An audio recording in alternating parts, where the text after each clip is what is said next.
There we have it. The new intro. It's here. The boys are here. Everyone's here. It's time to talk some Maple Leafs, sitting down with Dylan D4 Fournier and my boy Clark Monroe. Boys, it's been a while since we've all been in the same room. How's everybody's Been a summer? while. Sorry, I stole that from Dylan. Dylan said that pre-show, and I just had to steal it. Sorry, Dill. That's okay. That's okay. It has been a while. I'm doing good. Hockey is officially here. I have played 2 beer league games, so hockey's in full effect for Dylan right now, and feels good. Clarky, how about you? I just golfed today. Last weekend, pretty much a golf here in Saskatchewan, so we got it in, me and my couple of my old buddies, and so it wasn't a good round, but at the end of the day, it's still golf, and that's better than not golfing, I always say. So that was good. It's been a busy summer. Lots of golf this summer, actually, which is great for me. I haven't been I golfed 16 times this summer, which for me is like the most I've golfed. It's the most I've golfed in like 10 years. So it was felt great getting back out there. Got to play baseball again this summer. That was a blast. And we're going to California next week for a baseball trip. I'm coaching a team, so that's a travel ball team. We're going down. It's a bunch of high school kids here in Saskatchewan. We're going to show them some universities down in California, and it's me and my buddy that I went to school with down in California. So it's a ton of fun. I'm super excited about it, and yeah. So, anyway, we're not here to talk about that. We're talking about the Leafs. So can't wait to get back into that either. All right, let's dive into it right now. Let's talk about one guy that's kind of been noticeably absent from the Maple Leafs, and there's been some quotes that come out about this guy. I know Clark really wants to dig into this topic, and that is one Timothy Liljegren. For me, we talked pre-show. I think this guy is being shown the door. I think Timothy Liljegren is done with the Maple Leafs, and may he pop off and be some Forsling type down the line, or hey, even Anton Strawman-like for the Maple Leafs when they got rid of him as well. Maybe, who knows? But right now, he does not appear to be fitting the Maple Leafs' plans and what they have going forward. He did not look good in his showings in the preseason. Doesn't look like he's a Berube player. And when you have guys like Myers and other young defensemen, Rafai says hi, in the lineup over Timothy Liljegren getting his reps and getting prepared for the season, it speaks volumes to me. But Clark, fill me in here. Where did it go wrong for Liljegren, and why is he not fitting for the Toronto Maple Leafs? Yeah, you know what? I think for a couple of years there, he was the kind of guy that, right shot defenseman, young guy, they just really wanted him to work. And to me, it just hasn't ever really gotten to the point where it has worked. They've tried him on the top pair with Morgan Riley. That never stuck. They've tried him with Jake McCabe in the past. That never stuck. They've tried him with big guys in the past, and it just never seems like it sticks. And they always end up putting him on the third pair. Now, he got his payday, and I think that was more of a kind of a reward for being around so long more than anything. They got his payday, 2 years, $3 million. But to me, that payday for the management side of the Leafs it struck me as soon. And if you look back at our group chats, yep. I guarantee I said somewhere right after they signed him that's a perfect contract to trade because they got him his money. It's that perfect mid-level contract that helps you get a contract back. Like, let's say you wanted a guy, and I'm just going to throw a name out here because I've kind of thought about this in the past. If you want a guy like Colton Parayko who makes $6 million, you have to package something together, just 6.5, I think. You have to package something together to add up to $6 million, and the Leafs don't have anybody in the $6 million contract range. So to me, you put together a couple mid-level contracts, Liljegren's $3 million being one of them, maybe a Kampf $2.4 million being one of them. Build on that with whatever else pieces you get, and then you can trade for a guy who would fit the Berube lineup a little bit better. And as soon as Craig Berube came in, I'm like, I don't think he's going to stick around. Then he got his deal. I just think that's a tradable deal, 2 years. It's not locked in, so if it doesn't work out for the team, it's not like they have to be locked to this guy for 7 years, et cetera, et cetera, et cetera. But at the end of the day, they've tried this guy. What is he now, 24, 25? 25, yeah. Which isn't old. He's not over the hill. No. But at the same time, they've had him now for 7 seasons in the organization, and I just don't think he's taken the step that they've wanted him to. I still think he's a defenseman that can fill a role really well in the right situation. It just hasn't been the right situation with Toronto, and I think they're not in a situation where they can wait around for this guy any longer. They need somebody to step in and fill shoes, and I think that's why, and I know we're going to get into this probably, But I think that's why they went out and got Oliver Ekman-Larsson. I think that's why they went out and got Chris Tanev. I think that's why they went out and got Yanni Hakanpää. They want their defensive group to be older, more experienced, ready to go, and they can't wait around for guys like Timothy Liljegren anymore. So everything screams this guy's out the door. And I think, again, with the contract the way that it is, it just adds that much more to it. Yeah, Dilly, what do you think about Liljegren here not making looks to be the opening night roster for the Maple Leafs here? So I don't know if you guys listened to one of the recent Spit and Chicklets episodes, but they had Tree Living on.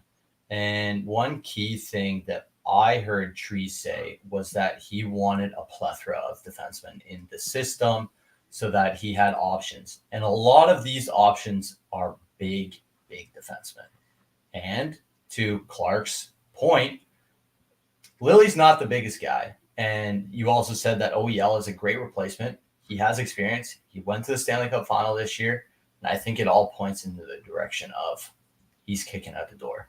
And of course, Berube may push someone like getting Parayko on the team, but obviously you'd have to pull the tooth of St. Louis. But yeah, I would say that Lily's time is drawing thin here in Leafland. Yeah, I don't think Liljegren's going to be much for the Toronto Maple Leafs, and I don't know if there's much of a package either that you do here, unless you're trying to move Camp out the door.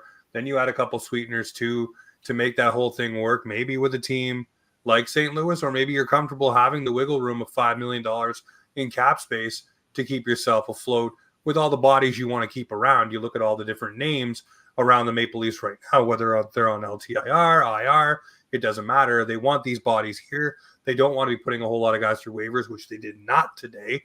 And speaking of that, we bring in the fact they put Matt Murray on waivers. They put Marshall Rafai on waivers. So both of those players were expected to be ones that were sent down to the minors. And yes, Clark does a beautiful segue. I know. But you look at Matt Murray. It was gorgeous. It was gorgeous. Listen, smooth as fucking silk. I've been at this for a little bit. But Murray coming off the double hip, we all knew he was going to go down to the minors. He's going to play in the AHL, get his game back, get his confidence back, and maybe he becomes a third goalie the Leafs used throughout the season. Hello, Martin Jones last year. Or maybe he's just there to be a veteran voice for Hildeby. And for Rafai, there's a lot of people that are very high on this kid. I don't know if he makes it through waivers. I think he will get claimed by another team just as he's about to hit stride for the NHL. The only thing that may stop that, guys, is the fact he's got a new 2-year deal in his back pocket from the Maple Leafs. And for Murray, we know he's not getting claimed, but they also did what they did with Martin Jones, the bonus for Thursday, that if you claim him, you got to pay him the $100K. Yeah, I mean, we all knew that was going to happen, and I think none of the waivers so far have surprised me. I was a little concerned, I'll say, a few days ago, where I was like, I wonder if any surprising waivers are going to go down. Like, are they going to maybe throw David Kampf on waivers? Are they maybe going to throw somebody else like that on waivers just to see what happens? Like but none of that really happened. It's a lot of stuff that I was kind of expecting to happen in terms of guys going back down, or guys who, like a Matt Murray, for example, who was kind of a numbers thing, but we all kind of expected that. We all knew that was going to happen. They were going to carry 3 goalies to start the year at least. And so none of the waivers for the Leafs specifically surprised me. Some of the other waivers maybe surprised me a little bit. A little juicy out of Calgary there. Yeah. Well, I was going to say the Islanders. I was going to say Detroit. I was going to say maybe a couple of guys there, maybe. Hey, man, I thought Pierre Engvall was a surefire NHLer forever, especially with that 7-year deal, 6 years left, multiple $1 million on there. Same with Justin Hall. Oh, I just 5-minute muffin's going to be cooking down in the minors, man. I just saw a Twitter thing that had Kyle Dubas reacting to the Leafs winning the game. And it was like when Pierre Engvall and Hall are on waivers. I was just laughing my ass off. Too expensive for the Penguins' blood, though, unfortunately. Yeah. I saw a tweet. I don't know who sent it. I don't know if it was in our group chat or not, but somebody sent a tweet that said the Montreal Canadiens should claim Pierre Engvall so they can have 2 Slavkovskis. That was, I believe it was TML Fan and Van, I think it was. Might have been him or one of the other ones, but yeah. Absolutely awesome. Yes, go ahead and claim Montreal. Have fun with Pierre Engvall. But yes, a few former Leafs, James Reimer as well on waivers. here. So we'll see maybe who gets picked up, who doesn't. I do think Marshall will fly. Doesn't make it through waivers, but I hope he does. Obviously, he's hitting stride here with the Maple Leafs. So camp was what to you guys? We look at camp here and we say, okay, we want to see the guys come through. We want to see guys step up. For me, I had my eyes. I love Easton Cowan, and I know we all know where he's going. It's back to junior for another year to boost himself up down in London to hang out with Dilly. Fraser Minton, we know he didn't get to participate in camp because he got injured. We know he's probably going to start plying his trade in the AHL this season, so that was a given. But I put my eyes on guys like Hildeby, which he turned my head. We knew what he was. But really, this guy is a big, athletic goaltender that's very technically sound that everybody needed to, really get their eyes for. And I don't know what Dilly's grabbing down there, but he's snap, crackling, and pop the mic there. But, I look at these guys and I say, okay, for me, it was Hildeby, it was Patches, it was I want to see Yanni Hakanpää come along. I want to see how Tanev looked in the Maple Leaf uniform, OEL.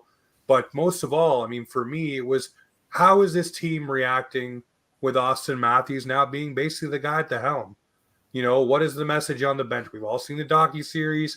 We've seen what William Nylander actually said, not only to Marner, by the way, but it was directed to Matthews as well. It was not just one player. He was addressing both of them and basically telling them to can suck it up, start shooting the puck and doing what you need to do. So now Matthews is a guy with the voice. I want to see how that happens and how it all unfolds. But for you, what was camp, Clark? What was camp to you? What were you looking for? And what was the thing you said, hey, this has to stand out or this has to happen? Yeah, for me, it was I wanted to see the goalies. I thought Joseph Paul was fine. I thought Stolarz looked great in the couple games that he got. And another thing to keep in mind, too, is that most teams do this, if not all teams do this, but the road games are usually the rookies and the bubble guys, and the home games are the starters or the veterans. So you saw Stolarz get all of the road games for the most part, and Joseph Wall got the home games, which you kind of gives you the indication that Joseph Wall is the guy they're going to give it to, unless, of course, he's injured, and Stolarz is going to be the backup / 1B or whatever you want to call it. Wall didn't really play that much, to be honest. No. Which was you're right. concerning to me. Yeah, Stolarz looked great, though. So I think from the games that I saw, that's comforting, that you get that comfort that the guy they brought in and they paid a couple bucks is going to be solid. And, that save that he made on Tarasenko, for example, and then kind of laughed at his face after, looked around the defenseman, laughed at his face after. I think that was awesome. I think he's going to be solid, and that's a really good thing. Matt Murray and the couple things that I saw him in looked okay. He's Matt Murray. He's going to be fine. He's not going to be expected to play hopefully more than 5-6 games, unless he has to Martin Jones it and save our season in January or whatever, like last year. But I really don't think that that's going to be the case. I think Joseph Wall will be fine. I think he's going to end up being fine. And the goalie tandem will be great. That was the big thing that I took away from it. For me, that was kind of what I wanted to see in camp, was just the goalies. Some of the younger guys, like you said, on the defense, I wanted to see a couple of guys there and just how they mixed in. Really wanted to see Nick Robertson take off, and I know he's one of our next topics here, so I won't go too deep on that right now, but really wanted to see him take off. Thought he did really well. Wanted to see Pacioretty. I wanted to see Steven Lorentz, and I really liked what I saw from Steven Lorentz. I think he's going to be a fine little player if they can figure out his contract. Someone already did the math. I think it was why can't I talk the name off the top of my head? But anyways, he did all the math for it to make it work. And yeah, he's definitely going to be a Maple Leaf come, I don't know, whatever time tomorrow when they sign him to a 7.75 deal. Yeah, like that's the thing, is that we have, Max Pacioretty and Steven Lorentz. They got to figure out their contracts.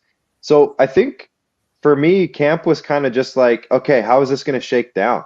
Like, we're at a point now with this roster, especially because they kept most of the roster from last year. They supplemented it. They changed a couple names in and out. We know what they are. It's more about just getting their flow back, getting their touches, getting their timing. And how is this going to shake down with these last little couple spots? That was really what camp was for me. I wasn't too worried about the Grabenkins necessarily. I wasn't too worried about like the young guys like Topi Niemela didn't barely play. Like, man, those to me, that's a player all day long here. That's a player. I'm just saying, like, we kind of knew going in that he wasn't probably going to get a roster spot unless he like blew our socks off. And a lot of people really like the guy. Super pumped about him. Glad he's a Leaf. I'm really excited to see how he does with the Marlies over the course of a larger sample size. But what I was saying was, we kind of knew what the roster was going to be. How are these extra fringe pieces going to play out? Because that was really the biggest question mark for me going into camp. So I think we kind of have an idea. Now we just have to see how these contracts go and if they have to make a move to accommodate these new contracts and how that all works out. That's what camp was for me. Dylan, what was camp for you? What was the moments for you? Obviously, I know Easton Cowan, you had your cowboy hat on, ready to rock and roll for that guy, but I don't think this season's the season for him. You know what? And I'm fine with that. I want him to come back to junior, put up 150 points, and go and grab that Mem Cup that he's been digging for. He proved to me actually in camp like that he knows not only how to shoot it but also pass. I saw a couple great dishes from him. I think it was on the power play on the road to Nicky Bobby. I think that truthfully, like this camp was who's actually going to dig in and make a point that they deserve a spot on this team. And for me, we'll get to it later, obviously, was one certain player this year. And another big thing was, what does our identity look like? And I messaged the group, I think the other day. I think we have finally started to see an identity in the Maple Leafs. Like it used to be, oh, you got the top six and the bottom six, and they looked quite separated. But now it looks like you got big bodies up front. You got big bodies down low. You got guys that are going to dig in the corners for you on the offensive zone. You got players that can put the puck in the back of the net. For me, a lot of the last 5 years, it was just the guys that could put the puck in the back of the net, and that's how it kind of was. Also, defense. Defense has obviously shifted. We just talked that Lily might not even have a spot on this roster, and that, to me, obviously, looking back last year, says a lot because he was a top four demon. I think that this team is looking at bigger players and players that can compete come playoff time, and I think that's huge for the Leafs in general. No, definitely it is. Okay, so we'll move off of the camp and we'll talk about who impressed. And for me, Clark just mentioned his name. I really liked his game, and I want to see him maybe get a little bit of a stint here. But with so many bodies right now, it's hard to. I like Robertson. I like what he's brought. I like his tenacity, like the fact he'll throw down for his teammates. He's got a little bit of skill as well. Will dig for the puck like you just talked about, Dylan. But I like this player.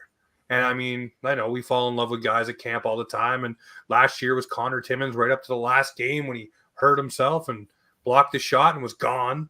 And, he was leading everybody, including one Connor McDavid in points in the preseason. Everybody was fired up about it. But this year for me was Gurbankin. I liked the way he played. He really caught my eye. He was someone I basically, let me steal the Shaquille O'Neal. I wasn't familiar with your game. Okay, that's what he was. He just came in and really wanted to impress Berube to the point where he did, and Berube was talking about him, which is huge. If you're coming in for your first camp and you're getting the Chiefs' attention, you're doing the right things. So obviously now he needs to translate that down in the AHL, grow his game some more. But I think when it comes to call-ups for forwards, if you're looking for a perfect prototypical bottom six guy who can dig and probably play on your left or right side, because he'll learn both sides just to be a versatile weapon for this team, I think you start looking at this kid and what he can do. But that's who impressed me, Dylan. Who impressed you here at camp? There's somebody that is obvious, but I won't say him. We got a whole part carved out for him. I know, exactly. I'm actually going to say Steven Lorentz. He kind of brings a different energy to the lineup that I really love. And truthfully, I don't know if I really paid attention to him in Florida, which I feel bad for. But I think he wasn't an everyday player in Florida either. No, right? Be very clear. But I think he's kind of forced the thumb of like, I can steal this last centerman spot or last like line spot and kind of push Camp out of the lineup, which says a lot. But I know he doesn't always play center. But for me, that was kind of huge, and I think he just kind of brings an energy to the lineup that Chief likes. What about you, Clarky?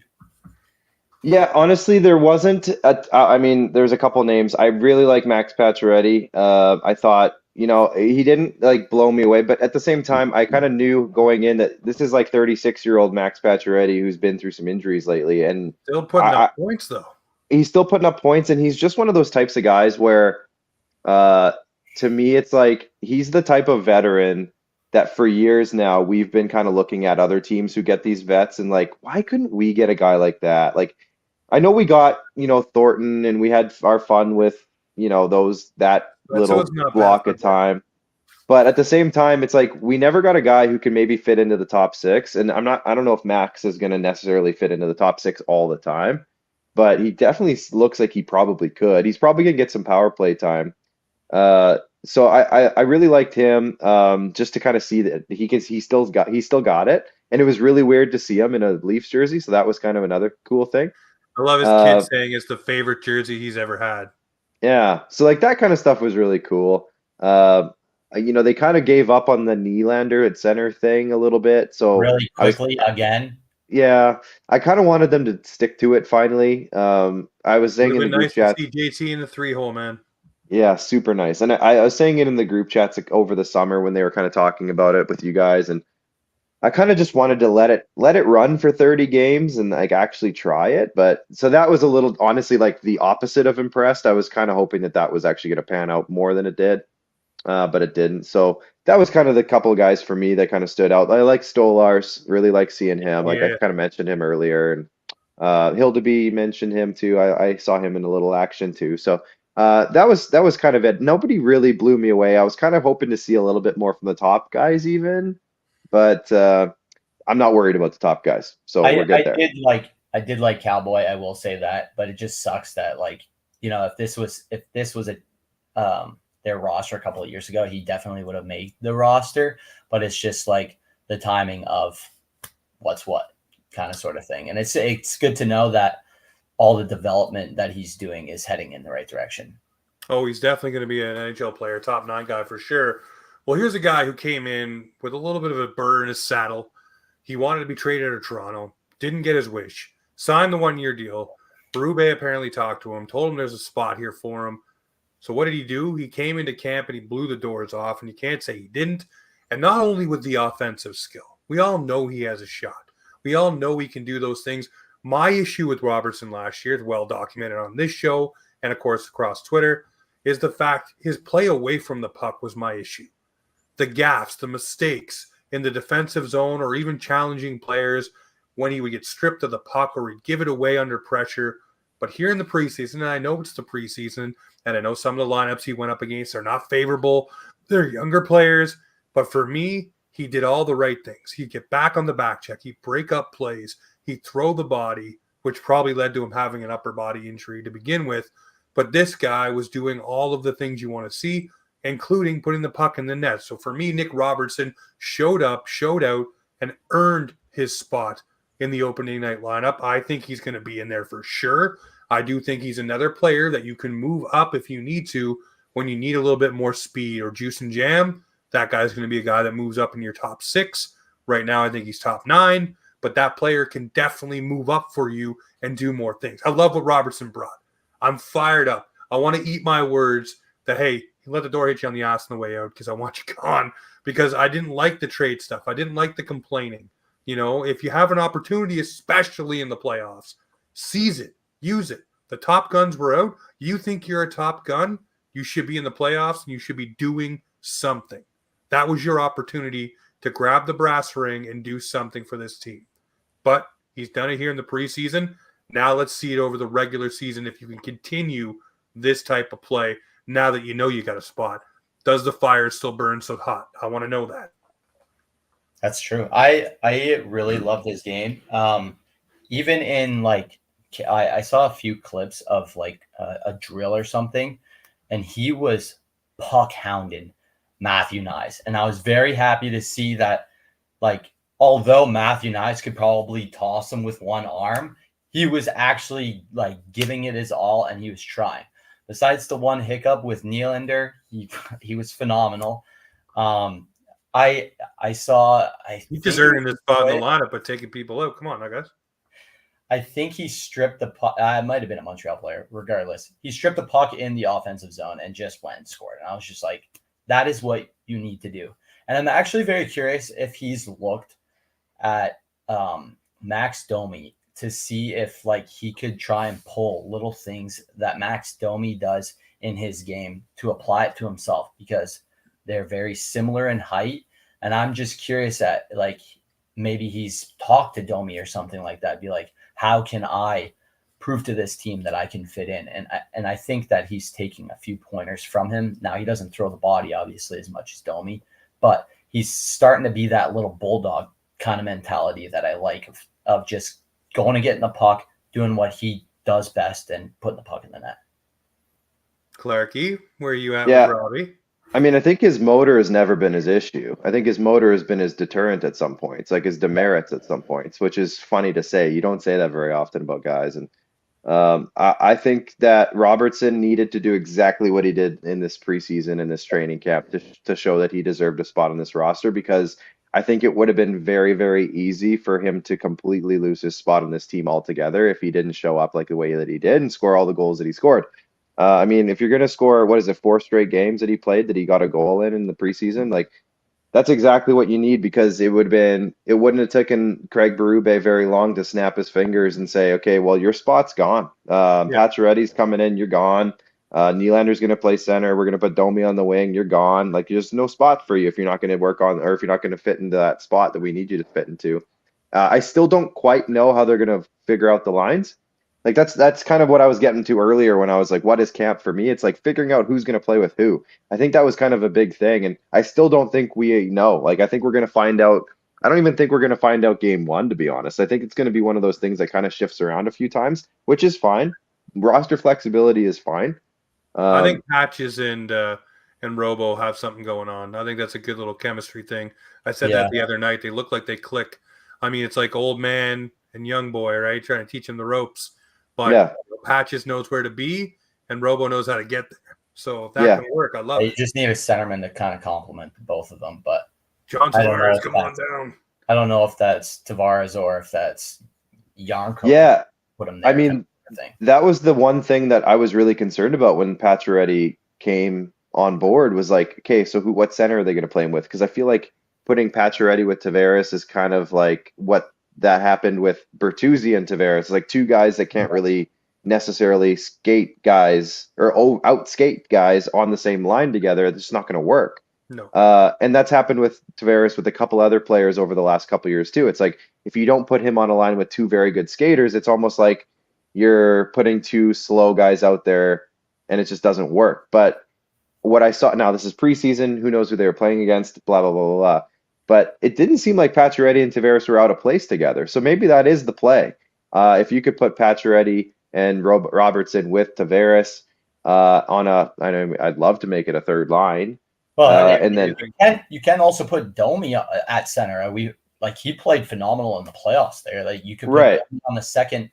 I really think they're looking at Domi to be the de facto Marner number 2, where he really started to learn to dish the puck to the higher end guys at the tail end of last season. I really think they want that to be something part of his prowess for this season on the second line, dish into Willie, dish into JT, the speed, the skill, the hockey IQ when he had that with Matthews when Marner was out. I think that's exactly what they're looking for out of Domi on line 2. I could be crazy, but that really seemed to be his MO tail end of last year, was dishing. Yeah.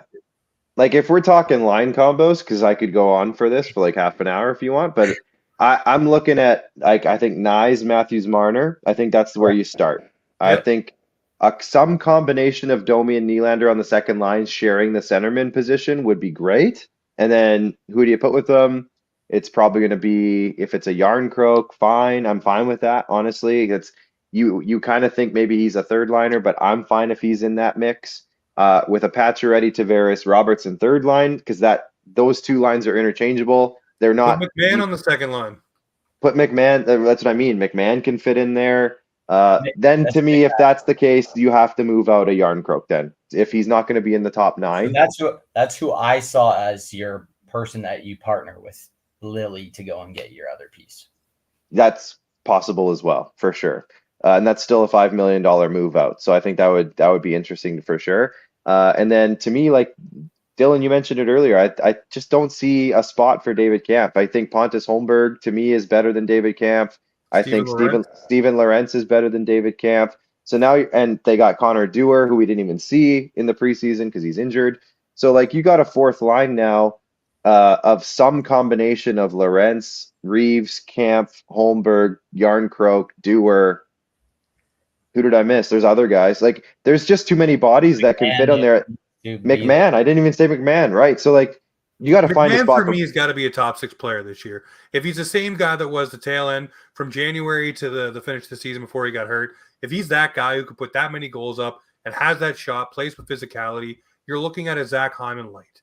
Yeah, he should be in your top 6. Okay, so you put McMahon with Domi and Nylander then, and then you can't have $4.5 million on your fourth line with Kampf. No, you can't have $6 million on your fourth line with Kampf, Yarncroke, and Reeves. That's $6 million.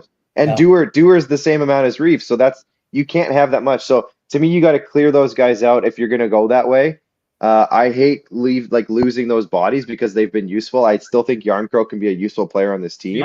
Same here. But, and I know you do, James, because we've talked about it, but you can't have that much money on your fourth line. You just can't. No. So something's got to change, and I can't, honestly, for the next couple days, I can't wait to figure out how they're going to sort this out. That's all camp. I said it earlier, all camp. I just wanted to figure out how this is going to end up, and we're still not there yet. And honestly, that's the point of stress and anxiety for me, is just like, how are they going to sort this out? Because we have to add Pacioretty and Lorentz, I think. So that means that there's got to be at least 2 bodies out, and Liljegren. So that's 3. So it's like, who's out? What's going to happen? And how are they going to do it? We got to figure this out. All right, let me shout out my guy tomorrow. Let's find out. Yeah, let's find out. Let me shout out my guy Kyle Cushman here. This is the tweet I was referring to earlier. Yeah. So predicting the roster, he says Cowan to Junior. We all know that. Pacioretty at 950, Lorentz at 775, IR Dewar because he's still not back yet. LTIR Yarncroke, Mermis, Hakanpää, and Mittens SOIR. So season opening IR, I guess that's what that means. Yeah. Roster would be at 4.4 million over and have an LTIR pool of 4.4. So you'd get away with $333 away from maximizing your LTIR space, which is a Brandon Pridham specialty. I would say you pretty much can book that tweet to solve what we're talking about right now. Give the Leafs probably about 2-3 weeks to figure everything out, where everybody flushes out, make a deal, make a trade. As Terry Koshan always says, boys, injuries have a way of fixing things. So maybe somebody gets dinged up, Liljegren or someone. That's $3 more million, and you sit and you wait on that. But we'll see what happens. But that right there seems like the most logical path going forward. And we also don't even have Mr. McCabe's name in there either, who is dealing with some stuff and may not start opening night for the Toronto Maple Leafs. So there is cap flexibility. So we'll figure out how that happens. But speaking of flexibility, one thing the Leafs have in goal is flexibility. They have Joe Wool, Matt Murray, Stolarz, Hildeby, and then, of course, a couple of more young guys that are trying to ply their trade as well. We're not going to stay too long on the goalie subject because we've talked about them already a bunch of times here at nauseum.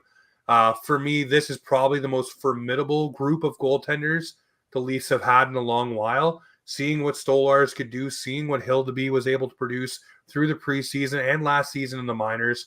And, of course, Matt Murray, if he's able to be even a fraction of what he used to be, that is still a goalie who can probably get you a couple of NHL wins.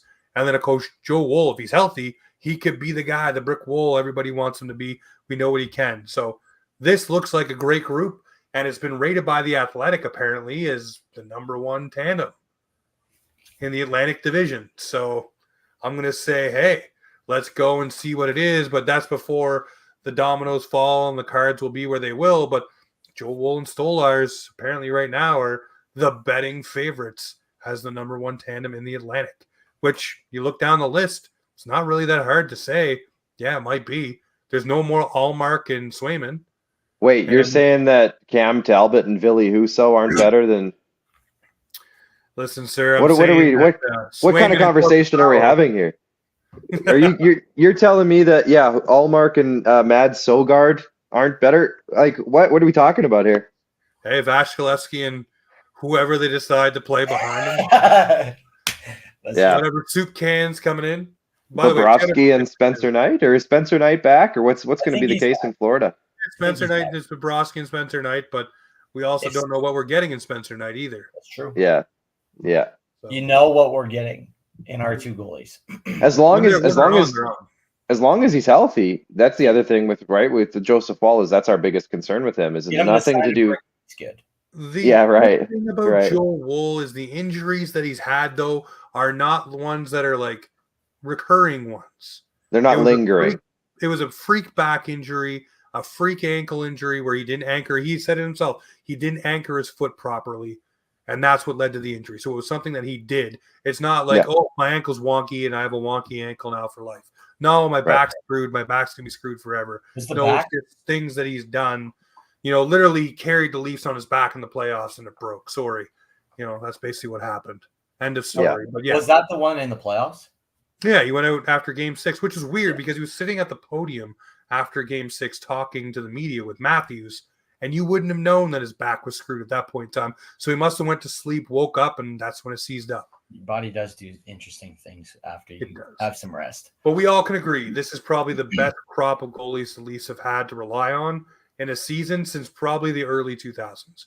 And Dylan, I know you were just a wee beeb at that time, but me and Clark, we remember the Curtis Josephs and the Kimu Schwabi. Cujo made me fall in love with hockey.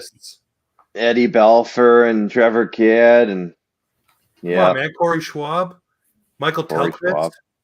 Oh, dude. Man. Do you want to get into the Vesta Toskala era? Oh, let's just stay away from that. You're clear. We don't need to see a 200-foot puck go behind the wickets of Mr. Vesta Toskala against the New York Islanders. We've all lived that one. His save percentage with the Leafs was like .820 or something. Toskala, probably. Yeah, it was really bad. All right, let's jump into these subjects here. For me, I'm very excited about a couple of things. If last year, guys, I harped on the power play, harped on the PK a lot. Mm-hmm. We have a coach named Lynn Lambert who is very, very, very passionate about his penalty killers. He was up on the bench. He was shouting, running up and down, trying to make sure that everything was where it needed to be. But he was very detail-oriented with his guys and making sure to bark direction, which to me is great. Obviously, he's used to being a head coach. He's used to being the one leading the charge. So I think Chief's going to have to probably maybe settle him down a little bit, that he's not the guy. But he really is, working hand in glove with his PK unit to make sure the Leafs PK is the best it's been. And I love that. The other side of it this season, I don't know if I'm going to like what Marc Savard's bringing to this power play, man. I just don't feel the energy there. I don't feel the cohesiveness. Maybe I'm wrong. Maybe the regular season will prove me wrong. Maybe they run 2 units and they really just try to overload with all of the extra talent they have this season to run guys over. But the PK with Lambert, I'm excited for once, which is weird to say, but we needed that last year. It's definitely going to be a help this season. But the power play, to me, I know we got the big guns, but it didn't work in Calgary for Savard, and it doesn't look like it's translating here either. But I'll let the jury be out on that one until we see what the season wraps up at. But Clark, are you excited about Lambert with this PK, man? It's pretty good. I mean, that was I think I might have said it on this show a couple of times last year, but the penalty kill was probably our worst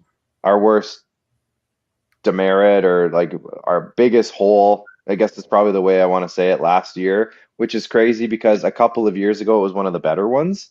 And it's really frustrating to watch how it just kind of tanked last year compared to what it used to be. So it definitely needed a change. I think I'm going to need to see more of a sample size, and maybe I wasn't paying enough attention in the training camp or preseason or whatever to watch the actual results of the penalty kill. But come game 1 and as the season rolls, I'm going to want to see that get back up to a top 10 penalty kill. Like if they can get to a top 10 penalty kill, that's going to make a huge difference. And I think, honestly, if they can pair that with a top, hopefully 5 power play, I think that alone should probably allow them, as long as they get good goaltending, allow them to win the Atlantic Division. And I think I heard, I can't remember who was, I think it was like Kipper and Bourne and whoever else was on the panel with David Amber the other night. And they basically said, like, I know it's kind of a joke because we say every year it's like doesn't really matter what they do in the regular season. But honestly, this year it kind of feels like it does matter what they do in the regular season. And I think winning the Atlantic Division should be actually a goal that they try to do this year. They should try to get that division title, lock down first place, see who they end up playing. I'm super tired of playing Florida and Boston. Like, and that's probably Yes. depending on what happens with Boston, that's probably 1, 2, 3 again this year. So if you can push yourself into that one spot and not have to worry about one of those teams, and maybe you end up playing like one of those fringe playoff teams that we've been talking about now, maybe a Detroit sneaks in, or maybe who knows, Yeah, no, I'm with that. like a Buffalo somehow gets in, or an Ottawa or somebody like that, and you can get one of those guys instead. How much better would that be? So we're talking special teams here, so I'm getting way ahead of myself. But I just think that if they can, you know how it goes. One thing leads to another, and then I'm talking about playoff standings. But it's one of those things where I've thought for a couple of years now, James, to your point. The power play, given how many weapons we have on this roster, should have no problem. And this is maybe being biased and a stupid Leaf fan, but this should be a 30% power play. Like, there's no reason it shouldn't be a 30% power play for the season. There's And also no reason there shouldn't be 2 units either, because you really can overwhelm teams, and then really they have to decide who they're defending against, whether it's the A you're unit right. or the B unit, and that could be done this season. Right, but you have to also look at the units the way that they are. And I know you want to split up the unit, like the top unit. Is that what you're saying with the 2 units? Well, listen, even look at the second unit right now. It's still a formidable unit. It's Nyes, Pacioretty, Domi, OEL, and I think McMahon or someone else. You put Robertson on there. Like, here's what I was gonna say to your point though, is I don't think they have to split up the units to have 2 very good units. Like, I still think that second unit that you just mentioned is better than maybe 9 or 10 teams' first units in the league. So, and again, maybe that's me being biased and stupid, but I don't think so. Like, I think that's legitimate. Like, if you get a healthy Max Pacioretty in the trigger spot on the right side, and you get a healthy OEL on the playing the trigger man on the point, I do honestly think that you can get some really good production out of those 2 veteran players who have been there, done that for years. They have the proven track record. You don't have to rely on OEL to be the 25-minute defenseman that he used to be, but if he can still be a good power play quarterback, like that's still very much in his repertoire. He did it last year with Florida, and Pacioretty, regardless of his age, can handle the trigger spot on a power play still. He's still got the talent. You get Domi distributing the puck. You get Robertson out there doing his thing, or Nyes, messing around in front of the net. Like, that's still a very good unit. So I don't think they have to split up the unit. And I still think that they've underperformed, I'm going to say, the last 3 seasons on their power play, and they've still been a top, 5, 6, 7, 8 power play. They should have no problem being, I'm going to say, top 2 power play this year. Top 3 is I think is a failure. Like, they should be a top 2 power play. They should be no problem. At a high rate. So when we're talking power play penalty kill, I'm talking there. This should be like the regular season goals that we as fans look for.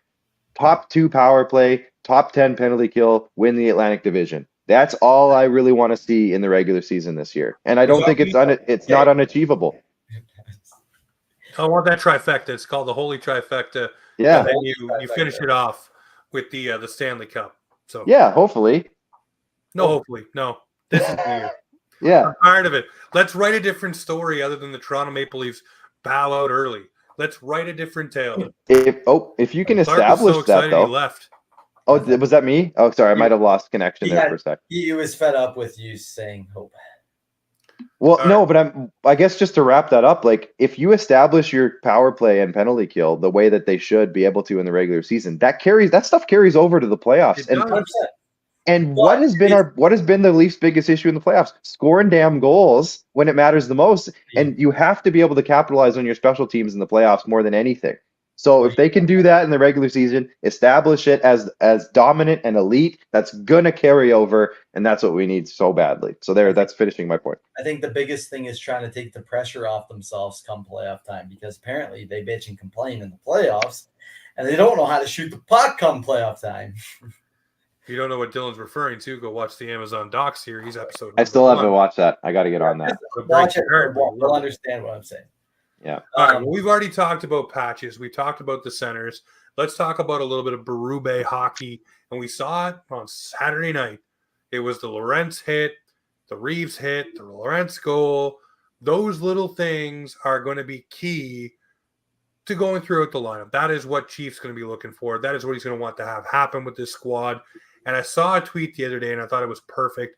This team may have more bumps and bruises, and guys miss a couple of games because of injuries, because of the different way they're going to play, but it will serve them well come playoff time.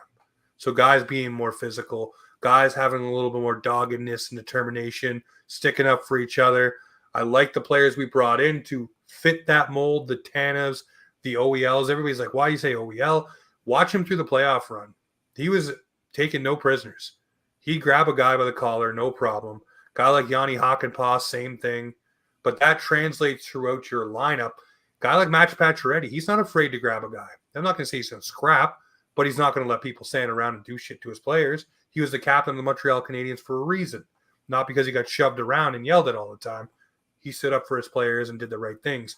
The Leafs have that throughout the lineup. I think you're going to see also an unleashed JT under Berube as well, because there's no C on his chest. This guy wants a contract here in Toronto, and he wants to stay. I think you're going to see a little less pressure on him and a more productive John Tavares, like season number 1 with the Maple Leafs. Did you guys see the little clip on social media of I think it was after their little Muskoka trip that they all went on? Yep. And they were jumping on a bus, but they had a social media person there. And I think the question was like, at what birth year do you consider old? Mm-hmm. And they were having some fun with it and stuff. Guys were saying like, in the 80s or whatever is old now, or, some Matthew Nyes was like 95. And I'm like, 95, screw this 96, guy.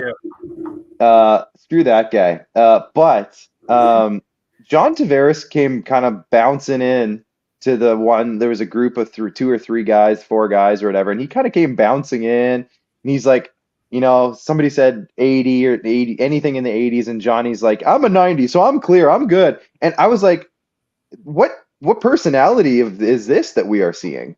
Is this John Tavares having fun?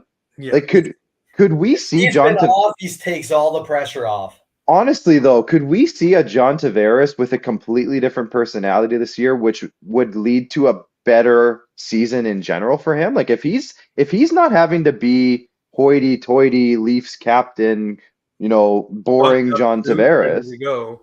Yeah, like the John Tavares that Steve Dangle makes fun of, building IKEA furniture. Like, if he's not that guy, are we going to see like a fun, bouncy John Tavares? And could that lead to a whole different team personality in general? Like I just said, season 1, John Tavares with the Maple Leafs was not a captain with the Toronto Maple Leafs. Right. And it was one of his most productive, fun seasons. So with Mitch, he put up 48, 47. 47 goals. And I mean, that was 5-6 years ago, but still, like, he's the same player. I think anybody who watches John Tavares over the past few years, yes, his goal numbers haven't been that high, but he hasn't changed much as a player. He's the same player.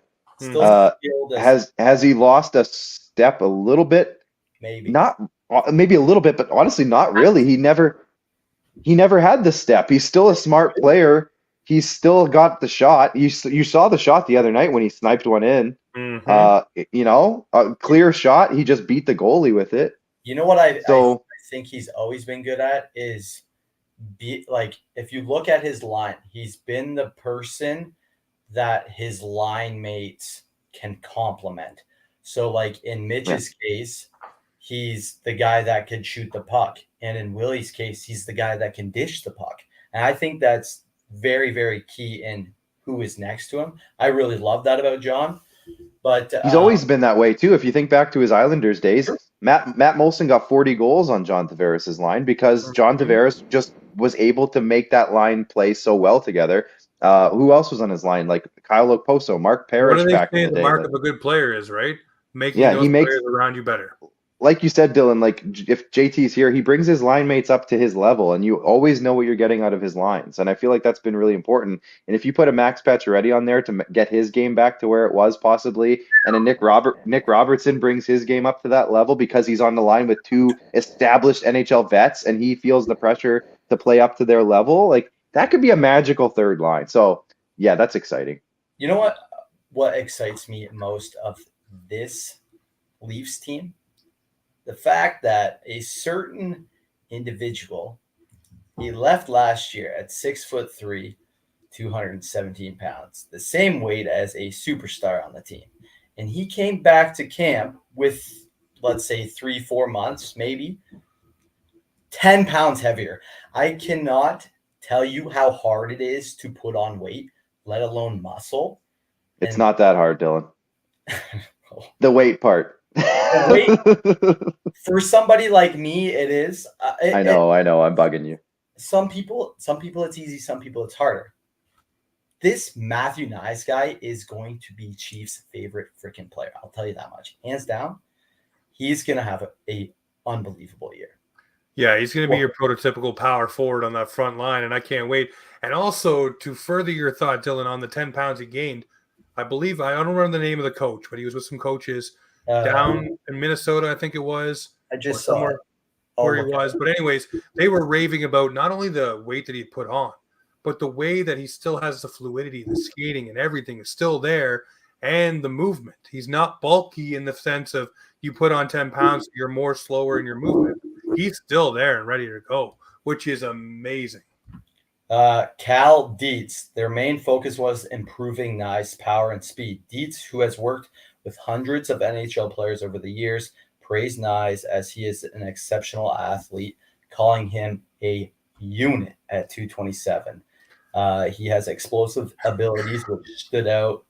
And then they collaborated with strength coach Louis Rojas. I don't know if you guys know him, but yeah. These drills 27 goals, 33 assists for Matthew Nyes. Okay. Nyes said these drills made him faster and give him a better first step while refining his agility, skating posture with the help of Leafs skating coach Paul Matheson. Good old Paul. What's going on, Paul? I know you're watching, so I appreciate you, buddy. But yeah, like just to go back to the Berube hockey and wrap up the point here, James, if you don't mind. Like, I just think that it's so funny because they put out that clip. Somebody put out a clip of the playoffs, and maybe it's because of the Amazon series. I'd have to watch the Amazon series to really know, but it's basically Keith saying all the same stuff that he said for years, right? Clean shots, we're not scoring on any of them. We got to get more traffic in the thumbs up.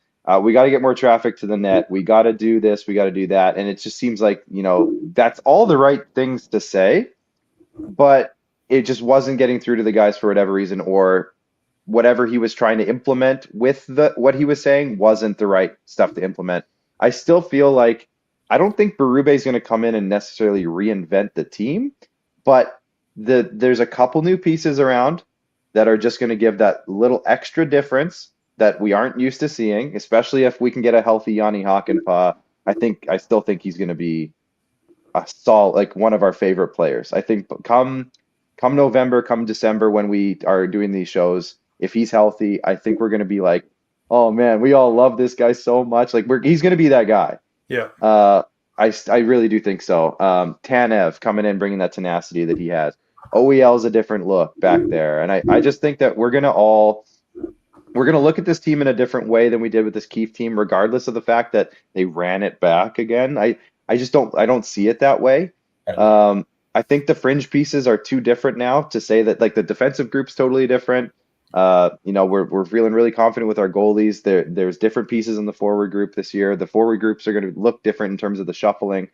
And I just think that Craig Berube is going to bring some sort of attitude to him that is going to feed into these players' mindsets and the way that they approach the game, the way that the confidence levels that they have.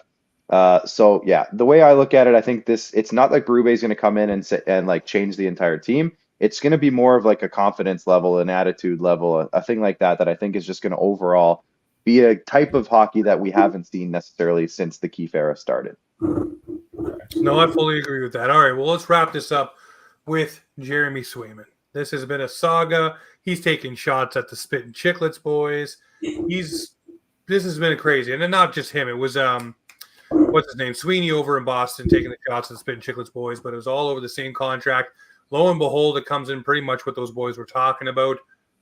It sucks for Leaf fans that Swayman's going to be there. Hopefully, he takes a little bit to get up to speed, and the Bruins can maybe dig themselves a little hole with Jonas Corposalo. We'll see what happens. But what do we think of the contract here? Obviously, a lot of comparables here to Mitch Marner and Austin Matthews getting paid out of their ELCs and their bridge China deals and all that kind of stuff. They're saying, hey, you're paying a player before you know exactly what he is, because it has been the all-Mark Swayman show in Boston. Now it's going to be strictly the Swayman show, and hopefully not the Corposalo show for Boston fans after seeing the goals he's let in. But what do we think of the Swayman deal and the fact that, hey, it's pretty much 64.5 million reasons to sign a deal, right? I truthfully, after seeing the Amazon series, I think Sway's he's just gonna hold down the fort in Boston, and he's gonna do well there.